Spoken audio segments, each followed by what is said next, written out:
Aujourd'hui, je vais vous parler à cœur ouvert d'un sujet qui me fait très mal. Un sujet qui en réalité est la préoccupation de tous les entrepreneurs sur le continent.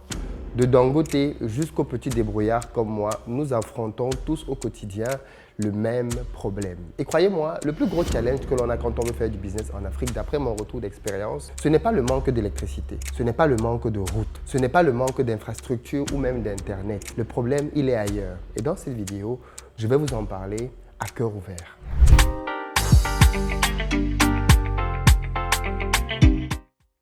Salut à toi, bienvenue sur ma chaîne, moi c'est Philippe Simo et si je te parle de business, de mindset, de gestion des finances pour te permettre de t'améliorer et de réussir dans tes business sur le continent africain.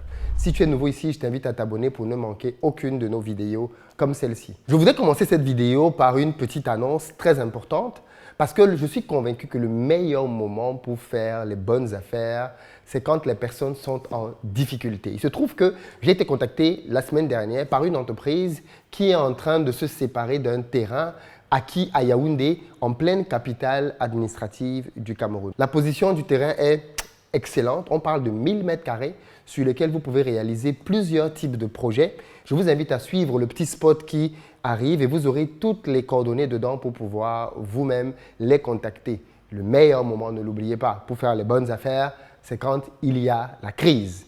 Et cette personne veut absolument rapidement se séparer de ce terrain-là pour résoudre un point important pour elle. Donc, n'hésitez pas du tout pour les appeler rapidement. Vous souhaitez construire un hôtel, une école, des appartements meublés, des bureaux ou alors simplement votre domicile. Nous avons ce qu'il vous faut. Un terrain situé à 250 mètres de la pause centrale, au cœur de la capitale à Yaoundé.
Il y a de cela quelques années, j'ai discuté avec Thierry Niamen, qui est un industriel camerounais, promoteur de la marque Tanti, qui est une marque qui fait dans l'alimentaire, à la base pour les enfants, mais aujourd'hui qui s'est diversifiée.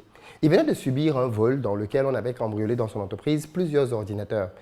Et puisque j'étais de passage à ce moment-là, il s'est ouvert à moi et il m'a parlé d'une situation qu'il avait vécue dans son entreprise dans laquelle il a été face à un vol d'une ampleur incroyable.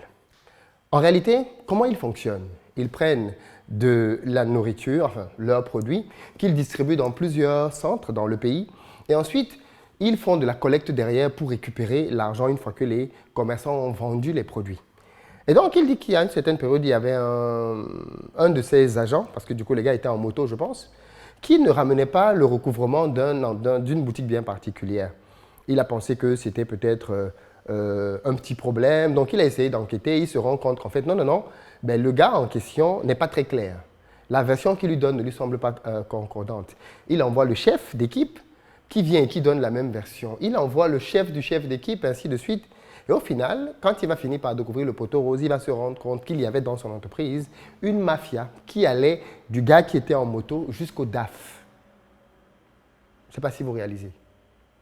Ils s'étaient tous arrangés en créant une chaîne de vol afin de détourner de l'argent dans l'entreprise jusqu'au DAF, directeur administratif et financier de l'entreprise. Et à cette occasion-là, il m'a dit, Philippe, moi j'ai appris une leçon qui est très claire. Au Cameroun, pour trouver une personne honnête, il faut que tu en embauches 17. C'est après avoir embauché 17 personnes que tu peux avoir la grâce de trouver une personne honnête. Aujourd'hui, je voudrais qu'on parle du phénomène du vol dans nos pays, parce que c'est un phénomène très grave que l'on semble négliger. Savez-vous que Dangote, aujourd'hui dans ses entreprises, dans la plupart des postes stratégiques, n'embauche plus des Nigérians? Vous avez bien entendu. Dans les postes stratégiques dans les entreprises de Dangote, il embauche des Indiens. Remarquez bien quand vous regardez les vidéos sur Dangote, les Indiens ne sont jamais loin. Il préfère donner sa confiance aux Indiens. Avant, ce n'était pas le cas. Tous les top managers de Dangote étaient des Nigérians. Mais il s'est rendu compte que les business ne fonctionnaient pas. Les chiffres ne suivaient pas. Et au jour où il a décidé de remplacer et de mettre des Indiens, il a commencé à avoir de l'argent venir de tous les côtés. Alors même que recruter un Indien lui coûte beaucoup plus cher. Il doit payer le visa, il doit payer le billet d'avion, il doit payer l'hébergement, il doit payer une dame de ménage, il doit payer une voiture de fonction. Mais malgré tous les frais qu'il met pour recruter un Indien, à la fin de la journée, il se rend compte qu'il gagne beaucoup plus d'argent avec un Indien, malgré tout ce que l'Indien lui a coûté. Vous voyez donc à quel point il y a un vol organisé dans les entreprises. Malheureusement, nos populations sont devenues de très grands voleurs et on n'en parle pas assez. Et ce qui est paradoxal dans ça, c'est que dans le même temps, les églises sont pleines, les mosquées sont pleines. Qui va à la mosquée? Qui va à l'église? Nos populations sont à plus de 98% croyantes. Les églises de réveil, on se roule au sol, on parle toutes les langues, on va à la mosquée, on laisse la barbe pousser, on porte les djellabas, les burkas, tout. Qui vole? J'en suis arrivé à un stade où le critère primordial pour moi, pour recruter quelqu'un, c'est l'honnêteté, ce n'est pas la compétence. La compétence, on peut l'acquérir. L'honnêteté, non. Si tu es un voleur, tu es un voleur. Par contre, la compétence, tu peux ne pas bien faire. On te forme et tu t'améliores.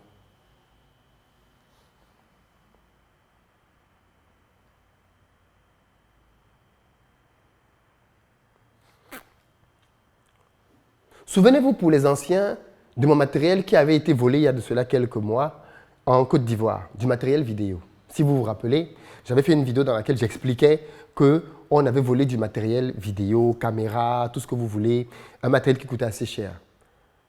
Dans la même foulée, j'avais laissé un numéro pour les gens qui auraient peut-être une piste pour nous aider à retrouver ce matériel. Quelqu'un nous a appelé du Ghana en disant que le matériel était arrivé au Ghana. Vous vous rappelez? Une fois que le matériel était arrivé au Ghana et qu'il fallait rapidement agir pour pouvoir intercepter ce matériel, que des gens étaient venus chez lui en lui proposant des caméras, que sa femme est dans l'audiovisuel, le monsieur, sa femme, on les a eu au téléphone tous. À la fin, ils nous ont dit non, ils ont besoin d'un peu d'argent pour pouvoir payer, je ne sais plus trop quoi là, pour payer le matériel et le récupérer à un prix dérisoire. Je n'ai pas envoyé l'argent, hein. J'ai un de mes gars qui est au Ghana et il n'était pas là ce jour-là. Donc, c'est sa femme qui a fait la commission pour aller leur donner, je pense, 100 €, quelque chose comme ça. Le gars est venu au centre commercial pour récupérer les 100 €. Il était en voiture. Visage découvert. On lui a donné les 100 € en attendant que le monsieur qui devait venir... En fait, il s'était donné rendez-vous avec l'épouse de mon gars, le monsieur qui était supposé me donner un coup de main et le voleur. Il s'était donné rendez-vous au centre commercial donc pour pouvoir faire la transaction. Mais pour que ce soit naturel, il fallait que l'argent vienne bien évidemment de celui avec qui les voleurs avaient déjà discuté plusieurs fois.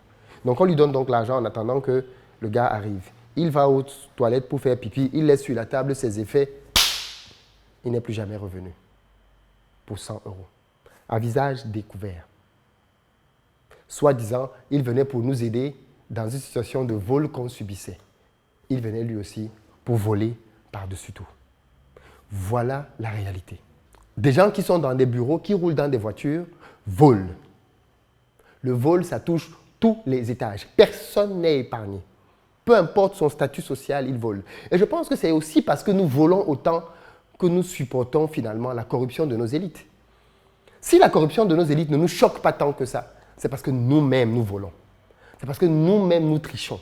Et donc nous savons que ce qu'ils font là, si on nous met à leur place, on va faire la même chose.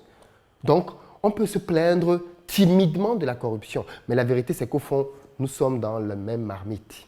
En réalité, d'après notre programme de croissance, Investir au pays devrait avoir des antennes aujourd'hui dans une dizaine de pays au moins.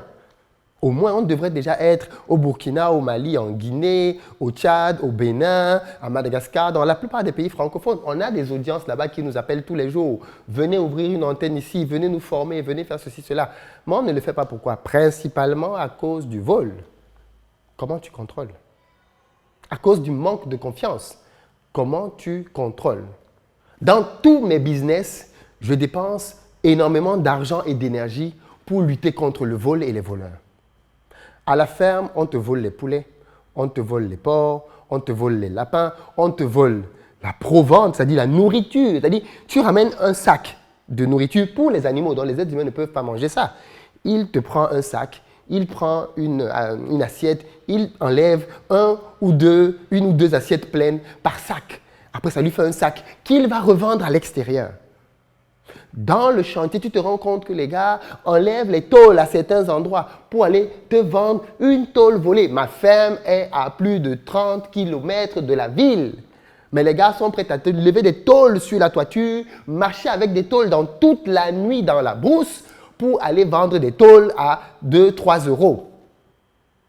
Et ce sont des gars qui travaillent chez toi, qui ont un salaire à la fin du mois. Ils sont prêts à boycotter le travail qu'ils ont. Ils sont prêts à boycotter l'endroit où ils ont un revenu parce qu'ils veulent voler. Est-ce que c'est une maladie? Mais les mêmes gars, le samedi, enfin le dimanche, Hallelujah, ils sont à l'église, Praise the Lord. Le vendredi, ils sont à la mosquée. Il faut les voir quand ils portent leur tenue blanche. Les gens te volent les pompes. J'ai raconté ça dans une précédente vidéo, mais ce n'est pas tout. On te vole même des pointes. Les pointes, le clou. Quand je dis les pointes, vous comprenez pas. Le clou, toc, toc, toc, toc. On te vole des clous. Parfois même, ils enlèvent des clous qui ont la rouille dessus. Ils volent des clous avec la rouille. Et après, on vient te dire, mais Philippe, c'est ta faute, tu n'as pas mis assez de caméras. Et c'est tellement drôle quand j'entends tellement de gens. C'est-à-dire que vous ne réalisez même pas ce que vous dites. C'est-à-dire que pour vous, vous avez conçu que c'est normal qu'un entrepreneur doit passer sa vie à courir après les voleurs. C'est tellement normal dans votre esprit que chaque fois qu'il y a un vol, vous trouvez le moyen de me dire que c'est moi qui suis fautif. Mais pourquoi tu n'as pas mis 8 caméras? Mais Philippe, non, 8 caméras, c'était passé, il t'en fallait 12. Pourquoi tu n'as pas mis 12 caméras? Et quand il y a 12 caméras, mais Philippe, c'est encore ta faute. Pourquoi tu n'as mis que 2 vigiles? Il te fallait 4 vigiles. Il y a toujours une raison pour justifier que c'est la faute de Philippe s'il n'a pas mis assez de surveillance pour surveiller des voleurs. C'est-à-dire, vous avez admis vous-même que c'est normal, on est dans un continent de voleurs, tout le monde vole. Donc vraiment, tout le monde, on t'a dit c'est admis, puisque vous ne reprochez pas aux voleurs de voler. Vous me reprochez à moi de ne pas assez surveiller les voleurs. À quel moment je pense cette stratégie? Dans notre parking à Abidjan, c'est truffé de caméras. On voit des gens venir voler avec la caméra, tu le vois. Il vient, il escalade, il monte dans les bureaux, il vole.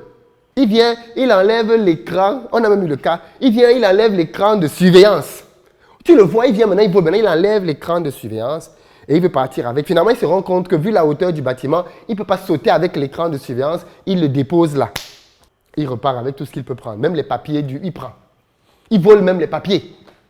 Mais ça, c'est toujours la faute de Philippe. Tu donnes ta voiture à un chauffeur, ici à Abidjan, il te vole le carburant, il te vole tout. La recette, il prend la recette, il travaille, il te dit qu'il n'a pas travaillé. Ou alors il te dit qu'on l'a agressé. Il n'a plus la recette. Pas plus tard que quelques jours au chantier, tu prends quelqu'un, il vient, il te vole la peinture, il te vole tout. Les gens viennent te dire, mais Philippe, c'est pas normal, hein? Tu n'avais pas encore mis les caméras. Mais les gars, on est dans un chantier.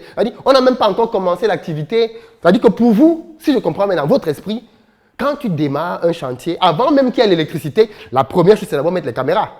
C'est-à-dire, le premier poste que tu dois d'abord recruter, c'est des vigiles. Avant même d'avoir les maçons, les peintres, les électriciens, il faut d'abord des vigiles.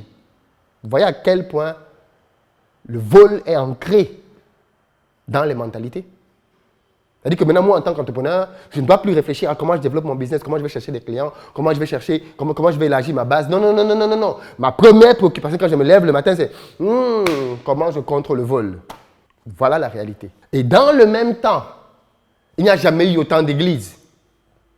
Dans le même temps, les mosquées, mais venez ici à Abidjan, le vendredi, vous ne pouvez pas circuler. On ne circule pas à Abidjan le vendredi après-midi. Toutes les mosquées sont pleines. Les gars sont même sur la rue. Ils vont faire la prière. Le dimanche matin, Abidjan est vide. Tout le monde est dans l'église. Tout le monde est à l'église. Peut-être qu'ils vont confesser leurs péchés. On va dire ça. Ils vont demander pardon. Parce que Dieu pardonne. Dieu est miséricordieux. Donc ils vont demander pardon pour l'activité de la semaine. Et les dimanches d'après, ils viennent encore demander pardon pour l'activité de la semaine encore. Ça doit être ça parce que sinon je ne comprends pas. Qu'est-ce qu'ils apprennent donc là-bas? Qu'est-ce qu'ils apprennent là-bas? Mais la réalité du vol est une réalité tellement profonde dans nos business en Afrique que si vous la négligez, moi je vous ai dit ça ici à plusieurs reprises. Un entrepreneur, et je le dis ici haut et fort, qui vous dit non, je maîtrise, c'est un menteur. Je dis bien, c'est un menteur patenté. On vole tout le monde. De Dangote au gars qui a le pouce, on vole tout le monde. Et les voleurs, ils sont à tous les niveaux. Absolument à tous les niveaux. Vous les voyez là à l'extérieur. Parfois, ils sont en costume cravate. Parfois, ils sont dans des bureaux. Parfois, ils sont dans les commentaires de mes vidéos. Et parfois, c'est même toi qui es en train de regarder. Vous êtes des voleurs. Vous attendez la... Parce qu'en fait, il y a des voleurs qui ne savent pas encore qu'ils sont des voleurs. Pourquoi? Parce que vous n'avez pas encore eu l'occasion de vol. C'est tout. Il y a des voleurs qui ne veulent pas voler pour certains petits montants. Mais le jour qu'ils vont avoir un vrai montant qui va leur être présenté, vous allez voir. Vous allez voir. Vous allez voir des gens là dehors qui sortent. Et dans le même temps, on dit qu'il y a beaucoup de chômage. Mais il y a du chômage, mais je suis incapable de trouver des gens fiables. J'ai toujours des postes ouverts dans ma boîte. Toujours, j'ai des postes ouverts. Parce que je cherche des gens fiables. Je cherche des gens fiables. Avant d'être compétent, sois fiable. Je peux investir une fortune sur toi pour te former si tu es fiable. Mais où sont les gens fiables? Et je vous connais déjà. Non, Philippe, il faut me recruter. Je suis fiable. Laisse tomber. Ne perdez même pas votre temps dans les commentaires. Vous connaissez déjà. Parce que tu vas avoir les oui, je suis fiable. Recrute. Non, laissez tomber. Ça ne sert à rien. Avant, je tombais dedans. Mais c'est incroyable. C'est incroyable à quel point.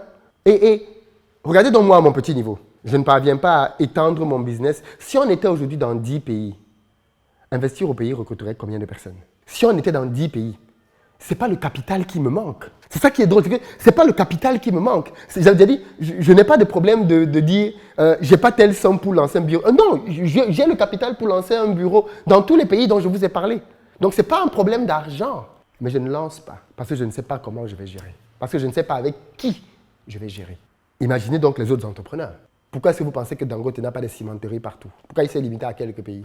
Pourquoi est-ce que vous pensez que tous les grands entrepreneurs africains ne sont pas dans tous les pays africains? Vous croyez que c'est parce qu'ils n'ont pas d'argent? Vous pensez que c'est parce qu'ils manquent de moyens? Non! Il manque de personnes fiables. Moi, j'ai toujours dit aux collaborateurs qui viennent bosser avec moi, que ce soit à Paris, à Douala, à Abidjan, je leur dis la même chose. J'ai besoin de personnes fiables que je vais pouvoir envoyer demain pour ouvrir des antennes d'investir au pays à gauche, à droite ou aller développer des business avec moi à gauche, à droite. Mais j'ai d'abord besoin que tu travailles avec moi pendant quelques années. Que je m'assure de ta fiabilité. Et ensuite, je pourrais t'envoyer pour aller ouvrir une antenne, pour aller, tout ce que tu veux. Mais pourquoi je procède comme ça? Parce que c'est chaud. Parce que sinon, les gars te volent. Dans mon business de restaurant, les gens volent les recettes des clients. On vole la nourriture, c'est-à-dire qu'on détourne la nourriture. Parce que dans la recette, tu as prévu par exemple que le client doit avoir, je dis n'importe quoi, 100 grammes de ceci, 50 grammes de cela. On lui donne 80 grammes. Il met de côté 20 grammes à chaque plat. À la fin de la journée, lui-même, il part avec 500 grammes. Il ramène ça à la maison pour faire nourrir toute sa famille. La nourriture du vol. Vous avez déjà vu ces images, n'est-ce pas? Vous allez dans des mariages, vous avez des caméras qui traînent. Les gens qui sont invités à un mariage, regardez la fille. Elle est habillée belle comme la lune. Elle est belle comme la lune, comme une princesse. Dès qu'elle voit que personne ne la regarde, elle ouvre son sac. Elle commence à mettre la nourriture dans son sac. Vous avez déjà vu ces images, n'est-ce pas? Elle prend des fourchettes. D'autres prennent les ustensiles. Il prend le couteau, il prend la fourchette, il prend même le verre, il met dans son sac. Voilà. Et pourtant, si tu vois cette fille, on te dit que c'est une voleuse, tu peux donner ta main qu'on coupe. Que non, tout le monde peut voler sauf cette belle femme. C'est une voleuse, une grosse voleuse. Tellement grosse qu'elle vole les plats et les fourchettes et les couteaux au mariage. Mais après, il faudrait la voir danser sur la piste. Elle danse. Mais elle danse quoi? C'est tellement... Tu es obligé de rire. Pourtant, c'est pas drôle. Hein. Elle danse quoi? Elle danse la joie de ce qu'elle a mis dans son sac. C'est-à-dire, pendant que vous dansez pour les mariés, elle est en train de danser pour ce qu'elle a mis dans son sac. Elle danse, elle fait le bas la terre, elle se retourne parce qu'elle sait ce qu'elle a mis dans son sac. Le vol. Mais dimanche matin, Alléluia! Praise! Il y a beaucoup de travail à l'église. Hein? C'est pas évident, hein? Il y a beaucoup de travail à l'église. Dites-moi comment on règle ça. Comment on développe un pays, nos pays, avec ce poison, ce venin qui est déjà là. Comment on fait? Je veux vous lire. À très bientôt.